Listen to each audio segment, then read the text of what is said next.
Free hit activated, you're in luck. In this video, I've got the ultimate free hit teams. I'm also going to run through which teams I think you should triple up on, which teams you should double up on, and which teams you should actually avoid. Yep, just because they got a double game week doesn't mean we need to buy their players. If this sounds good to you, do me a favor, drop a like, subscribe and share the video. Now you've done that, let's get into it. The first team we're going to focus on is Arsenal, and rightly so. One of the best teams in Europe. Yes, they've just come off of a 2-0 loss to Aston Villa, but every team has a bump in the road while challenging for the Premier League. But if you look at their last 5 games, they've already lost 1. The 2 fixtures they've got coming up, Wolves away and Chelsea at home. 2 lovely fixtures. I know Chelsea have come off a big win versus Everton, but playing Arsenal is a different ball game. With Arsenal, you're spoiled. They've got one of the best attacks. They've scored 74 goals, which is second best in the Premier League, but they've also got the best defense. They've only conceded 26 goals, so you really are spoiled for choice here. The other stat I've highlighted at the bottom is 18 goals from set pieces. So that bottom row of data just tells you how many shots and what their XG is from set pieces. The row above that tells you their data just in open play. So Arsenal very strong on both sides, but 18 goals from corners or set pieces is unreal, which makes Gabriel a lovely little pick. So the Arsenal triple up is obvious, but where do you go? Double defense, double attack? You really can go either way and feel confident of good returns. Me personally, I like Saka. I think he's an obvious pick if he's fully fit. Beside him, I would go Havertz if you're chasing, if you want the stability of minutes. As long as ODEGAARD is fit and he comes through the Bayern Munich game, no issues. I like ODEGAARD and one of the defenders, either Gabriel or White for me. I think White offers you potential returns in open play, but Gabriel's the superior asset when it comes to set pieces, like I highlighted earlier on. The second team we need to focus on, and triple up as well, is Liverpool. Like Arsenal, challenging for the Prem, one of the best teams in the Prem, and the defensive and attacking stats tell you can go double defense or double attack again. They've only conceded 31 goals this season, which is the second best in the Premier League, and they've scored 72 goals, which is the third best, only one behind Arsenal. So it tells you it's very, very tight. They're all elite teams. The fixtures, Fulham away, Everton away. It's a shame there isn't a home game, but I think it's a lovely double where you definitely have to triple up on Liverpool. If you look at the shots in open play, 473, that's the best in the Premier League, and then also the XG, 54.85, that's the best in the Premier League. They've only scored 50 goals from this. It should be much more considering how much chances they've missed recently. Unreal. I think I saw a stat the other day, they've had 64 shots and only scored 2. So if Liverpool can get that right in the next 2, you could be in for a treat here. The triple up for Liverpool, Salah. First and foremost, get the captain in the team. I think he's going to be one of the favourite captains this game week. I know recently he's not played well since he's come back from injury. He's not looked the same, which is not great, but we like to think he's going to spark back into gear anytime soon. So he's the first pick. After that, you want another attacker. Me personally, Diaz. Diaz has been playing really well. I know he got taken off early, which surprised everyone against Palace, but that's because the whole team was underperforming. But I think he's still the most stable for minutes. If I'd done this video 2 weeks ago, I would have said Nunes, but a combination of his performance level and the emergence of Jota from injury, I think that reduces Nunes' appeal. And last but not least, one defender. So if you want stability, no headache of rotation, you go Virgil van Dijk. Small threat from set pieces as well. Robertson, since coming back from injuries, looks really good, injected that energy into the team. If he starts both games, he's another perfect candidate. Last but not least, and depending for your appetite for risk, is TRENT. Now, TRENT is the perfect free hit player. Most other people, without using a free hit, can't get to him. Free hit have the advantage. They can wait for the Atalanta game and see his minutes, see what Klopp says about him. And if you think he's going to start even a game and a half in the free hit, I think you bring him in. Honestly, he's got the potential to explode. 1 clean sheet, 2 assists, or maybe even a goal. He's that type of player. So he's a real interesting one that I think the free hitters get the big advantage on. So definitely wait for after the Atalanta game, which is on the Thursday. Keep an eye out on his fitness, keep an eye out what Klopp says, but if you can, he's a perfect candidate to bring in. The next team to focus on is Crystal Palace. Now, they've just come off a beautiful performance against Liverpool. They won 1-0 at Anfield. Tactically, they looked really good. They looked good in defense, they looked good in attack. So again, you've got options when picking assets from this team. Palace fixtures look good. I love that they're both at home. They've got West Ham at home, Newcastle at home, so 2 big ticks there. A game where I think they could gain 1 clean sheet and score a couple of goals. So we're spoiled for choice with players in this team as well. With Palace, I like the idea of 2 attackers and 1 defensive player. We start with defensive players. Henderson in goal is a lovely option. I think he could keep 1 clean sheet in these games here, but also Muniz, who gives you potential for clean sheet and also an attacking return. I mean, the numbers are not incredible for him, but he does play in an attacking position in this formation. From attack, I think the first player we need to talk about is Eze.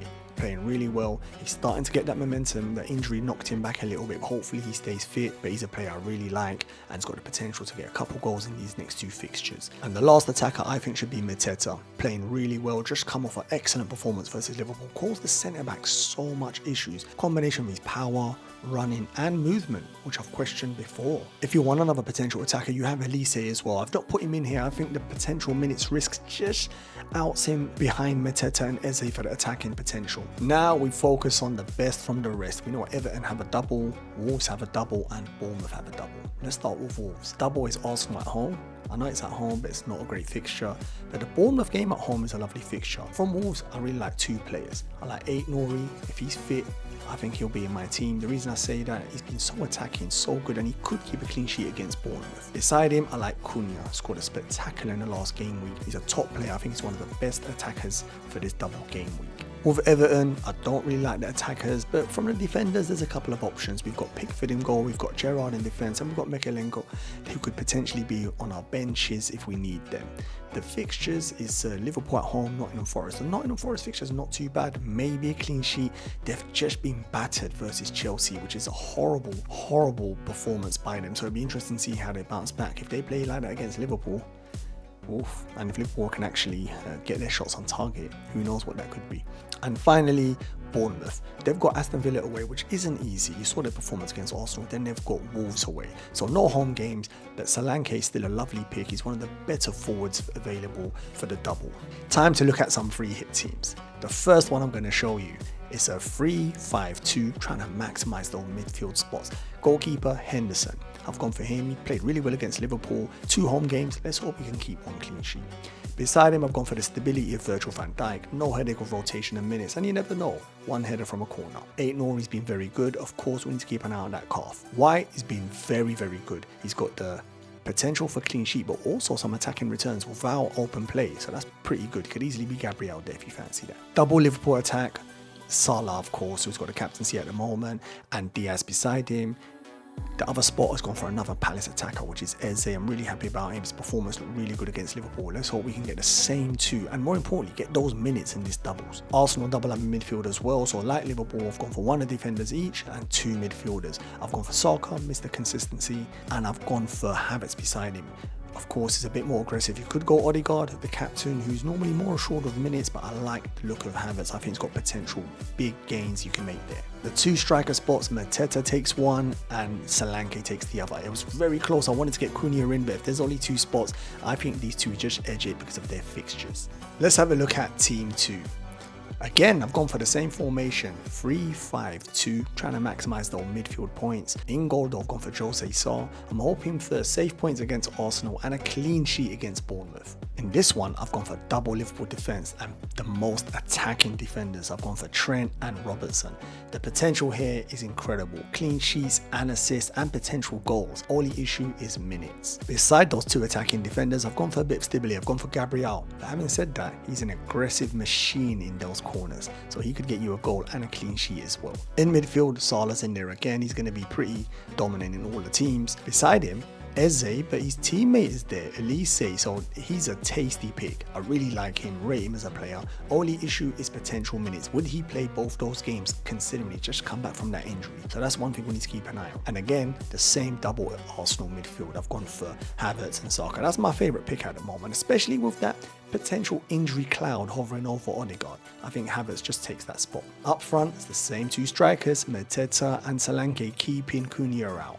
And the last free hit team I'm going to show you, I've finally changed the formation. This time I've gone for a 3-4-3. I've gone back to Henderson in goal. I really liked his performance against Liverpool. I like his fixtures as well. I think he's got potential for 1 clean sheet and some save points. In defense, I've gone back to Trent. I've gone very aggressive. I had to.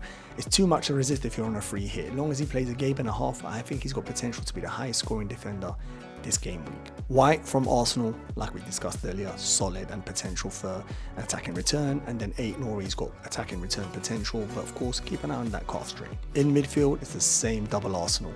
Saka and HAVERTZ for me, they're my favourite pairing. Of course, you've guessed it by now. And then for Liverpool, Diaz and Salah, again, my favourite pairing from Liverpool's midfield. Jota would be a consideration. Let's see against Atalanta, if we get information of his minutes and fitness and clock gives us a hint he's going to start one of those games, you could go there. It'd be an ultra differential, but big risk with minutes. Finally, Cunha gets in this team. Look, he's up front. He's joined Solanke and Mateta. I think this team is my favourite of the other two. I know I'm losing a midfielder, but I'm gaining an attacker, and I think Cunha can outscore players like Elise or Eze potentially in midfield just from his second game against Bournemouth. That's how much I rate him. So get in the comments and let me know if you think this is the best team, or team 2 or team 1. I'm intrigued to know what you think. I hope you enjoyed the video, but more importantly, I hope you found the video useful. Get in the comments and let me know how your free hit team's looking, or if you're not free hitting, how many of these players do you already have in your team? Are you set up? Are you worried? I'm always intrigued to know what other FPL managers are doing, and I reply to all my comments. Before you jump off to your next video, do me a favor, drop a like, subscribe and share the video. I'm trying to reach my next milestone, which is 500 subscribers, and I can only do that with your help. On that note, I'm going to wish you good luck and see you on my next video.